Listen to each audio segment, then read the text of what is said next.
We're on a tour of an artisanal mine, which is at the very bottom of the supply chain when it comes to mining cobalt.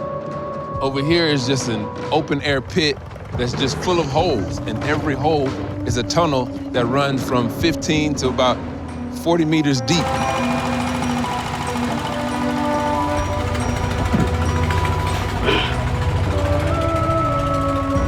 The bags coming up from these tunnels are full of cobalt, a key component that helps lithium-ion batteries used in cell phones, laptops, and electric vehicles charge faster. The DRC is the second largest country in Africa. More than half of the world's known cobalt comes from the south, mostly here in Kolwezi. The market for this valuable mineral exploded over a decade ago, and now demand for cobalt is expected to go up by 500% in the next 3 decades, with powerful companies scrambling to dominate the transition to electric vehicles. At this mine alone, there are 18,000 people digging for copper and cobalt daily. What is this cobalt? C'est l'échantillon du cobalt. De nous approuver cet échantillon du cobalt peut nous faire combien à la pétrolière pour passer à la paiement des exploitants miniers. Raw cobalt gets pulverized, weighed, and tested for quality in local depots like this one. But the value is decided by the parent company that's licensed to mine here. Chinese investors own almost 70% of the cobalt sector, and they can adjust the price of cobalt at their discretion outside the market value. As a Congolese citizen, does it bother you that it's foreign companies coming over here to exploit the mineral wealth of this country? Effectivement, c'est ce qui est notre regret. Nous avons besoin aussi des investisseurs. Hein? Nous, en tant que Congolais, nous acceptons les étrangers venir travailler ici chez nous. Mais dès qu'ils viennent chez nous ici, ils n'arrivent pas à nous respecter comme il se doit et commencent à nous faire travailler comme des esclaves. This relationship was set in motion in 2007. Then President Joseph Kabila made a $6 billion infrastructure deal with China that allowed them to extract 600,000 tons of cobalt in exchange for roads, railways, and hospitals. So far, they haven't delivered on many of these promises. But this isn't the first time the Congolese have been taken advantage of by a grab for resources. Celui-ci s'appelle Léopold II. Il était obligé parce qu'il était de nationalité belge, mais lui n'a jamais mis le pied au Congo. In the 1800s, King Leopold II of Belgium sought to pull other resources from the DRC and deployed colonists to steal land. Soon, a runaway market for rubber extraction went on to feed the automotive industry boom of the early 20th century. And while the investors profited in the millions, little was shared with the Congolese harvesting the rubber.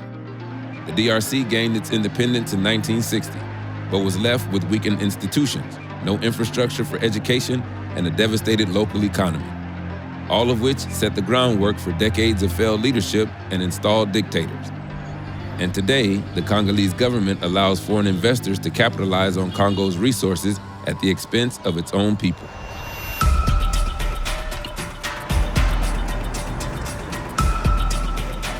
Back in 2014, a man was just digging in his backyard in the neighborhood of Kasulo and discovered there was cobalt there. It triggered a mad rush, and then it became the major source of income for that community. 9 years later, things are a bit different.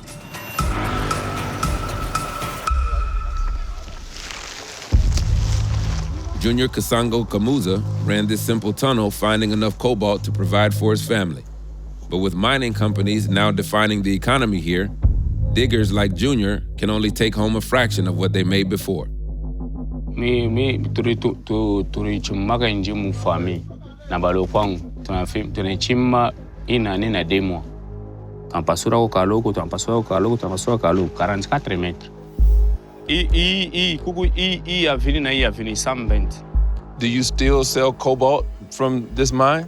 Hapa tuishi tena donc tunarete selon nani moyen et ba moi j'allais on amlete maiboi anakwambia c'est 0%, mais anakwambia c'est pandisha kule riche kule kuma 13%, anapandisha kule anashaka bana kutia Louis 14 wamuleta utamfanya nini? Tupa na teso. What is your biggest fear? Si tunavivre mu grisage et puis bachar la bicha grisage tunavivre chi And that job comes with immense risk. Landslides and tunnel collapses are frequent. It's hard to find an accurate figure, but some researchers estimate at least 2,000 miners get killed each year. Miners often die instantly, crushed beneath falling cobalt and dirt, while the more fortunate survive to keep working, but with broken bones and severed limbs, as they have no other way to make a living.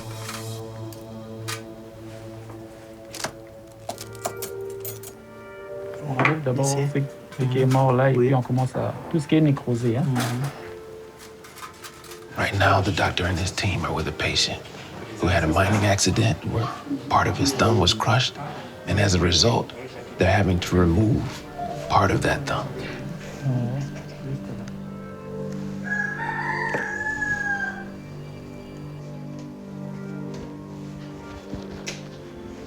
How often do you have patients that have conditions related to mining? Alors, nous recevons régulièrement ces genres d'accidentés et nous sommes obligés d'en faire avec, étant donné qu'il y a des jeunes qui n'ont pas d'emploi et ils sont obligés d'aller travailler dans les mines. Il y a ceux qui viennent dans un tableau d'inconscience, c'est-à-dire qu'ils ont connu des éboulements. Dernièrement, nous avons eu un monsieur, après un éboulement, c'est-à-dire qu'il fallait qu'on enlève les sables jusqu'à les dépêcher. Malheureusement, quand on l'a amené ici, il était déjà décédé. Voyez-vous que tous ces risques-là, ils sont vraiment plus exposés à payer les prix de tout ce qu'ils sont en train de faire. The impact of this massive industry is felt beyond the risks of life and limb. Multinational mining companies are digging with the next century of technology in mind. To pull this off, the companies are eyeing land that has belonged to families for generations.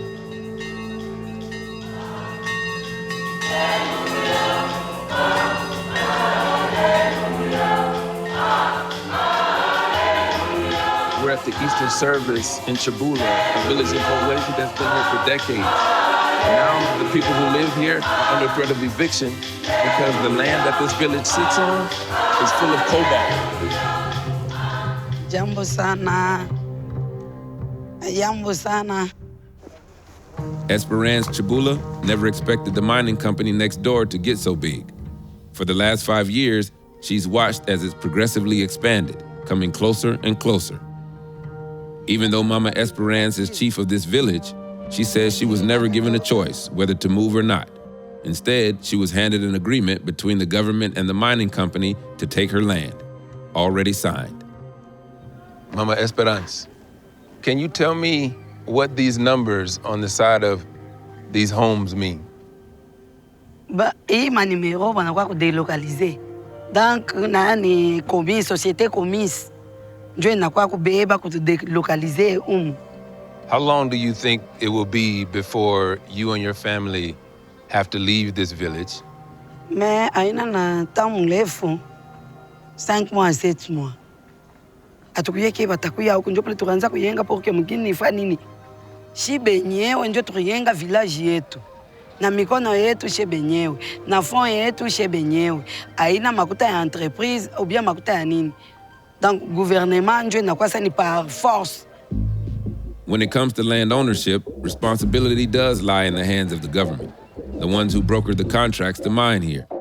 Not only did they not deliver on many of the promises of new roads and infrastructure, they also pocketed money that was meant for those projects, leaving people to resort to extreme measures to make ends meet.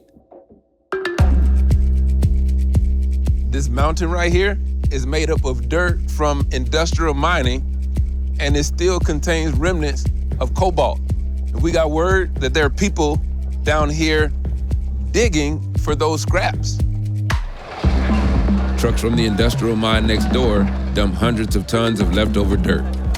Adults and children from the village rush up these hills to fill sacks with debris. They carry them down tiers of unstable ground and sift through them in the river below. Cobalt is then sorted and packed to be sold on a secondary market. Hapana, bantu beko napanda me ukipande kule wanakupika masashi. Beko naita ba crezer sema ni ba deserter. Atukukuyaki ba soda, tuku ba civil. Na hivi vintu vyote tuku nafanya. Beko netuia abyo. Tunapelekaka kubanegosia, banegosia nabo banenda kupeleka kuba Shinwa. tunatosha maproduit tunaenda tunebakaburia na wanatosha na mantumbo wanauza mamiotoka epi tena paka bale beko nauza miotoka bane batuma tena na bakrizer banakuwa wanetubamba na kuituua. How much money do you make a day doing this?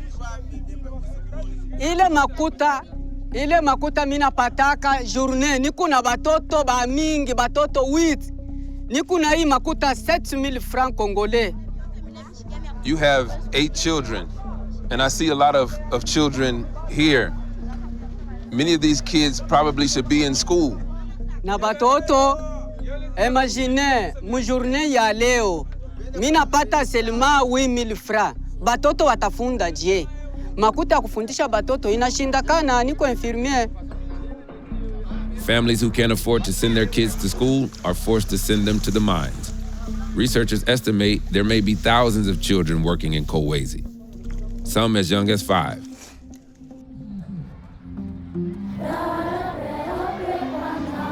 This nonprofit school was set up by volunteer nuns, but can only afford to teach a fraction of the kids who need help.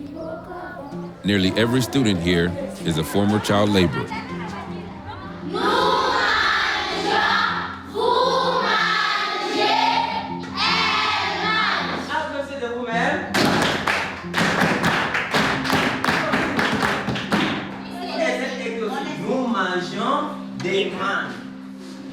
Aline Mande Masengo worked in the mines before a social worker found her a spot here. Makuborea mtupitaka tuanze kwa mzuri. Ndio nasi tunasema na mama sisi tundake bashi mkariere. Banawe wanashukaka makalolo. Si banamke tunalogota ya kulogota. Ili kuweka ni kingariki na siza. When you were working there in the mines, did you ever think about going to school and studying in the way that you are right now? Hapana.